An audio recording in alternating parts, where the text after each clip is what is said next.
Je suis dans le département de Charente-Maritime, à l'ouest de la France. Il abrite une zone de culture céréalière importante et très consommatrice de pesticides. Les habitants de plusieurs communes de la région ont récemment tiré la sonnette d'alarme. Les cas de cancer d'enfants, dont certains sont morts, se sont multipliés ces dernières années.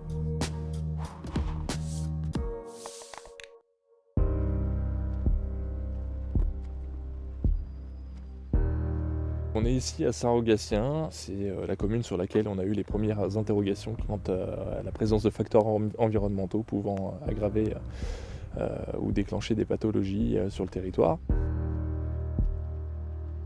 On a eu de l'industrie avec la présence d'une usine enrobée, on a des problématiques de haute tension et surtout énormément de culture autour des habitations, et cette agriculture est utilisatrice de beaucoup de pesticides. Une situation qui a tout lieu d'inquiéter Franck Rinchet-Girolet. Son fils de 7 ans est en rémission d'un cancer des os, diagnostiqué il y a 5 ans.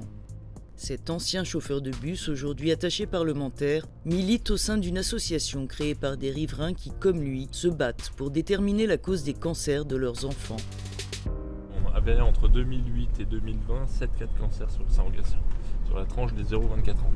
Et donc on est à une surincidence 4 fois et demi supérieure au reste du département. Une des sources d'inquiétude pour nous, c'était ce capteur de la qualité de l'air qui a relevé en 2019 33 pesticides, en 2021 41 pesticides et le record de France d'herbicides. Là où c'est une source d'inquiétude, c'est que ce capteur se situe à 20 mètres, 30 mètres de la porte de l'école. L'avenir santé environnement s'est constitué suite à l'apparition d'un excès de risque de cas de cancer pédiatrique sur Périgny-Saint-Rogatien. Après avoir multiplié les manifestations et interpellé en vain les pouvoirs publics, Franck et les autres parents de son association ont jeté un pavé dans la mare en octobre dernier en publiant les résultats d'analyses toxicologiques faites sur des enfants de 6 communes de l'agglomération.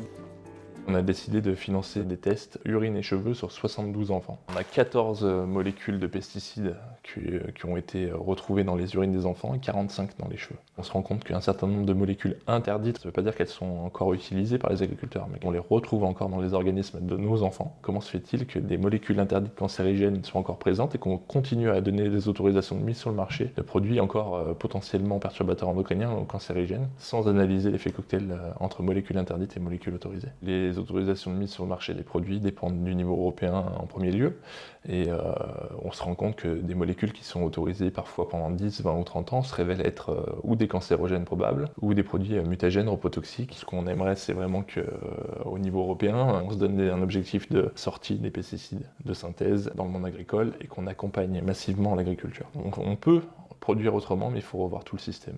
Et je pense que plus on va avancer dans le temps, plus on aura aussi une augmentation de ces cas de cancer pédiatrique. Pour notre fils, il est toujours en rémission, mais on vivra toujours avec une épée de Damoclès au-dessus de la tête. J'ai envie de dire qu'on se bat pas pour lui, on se bat pour ceux qui arriveront après.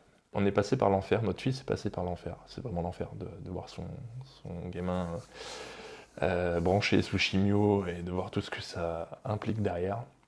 Notre enjeu, c'est de sensibiliser l'ensemble des décideurs, puisqu'en fait, on dépend quand même des décisions européennes et nationales. Je souhaite vraiment à personne de vivre ce que nous, on a vécu avec notre fils. Mais des fois, je me dis que s'il l'avait vécu, il changerait peut-être les politiques qu'ils sont en train de mettre en place.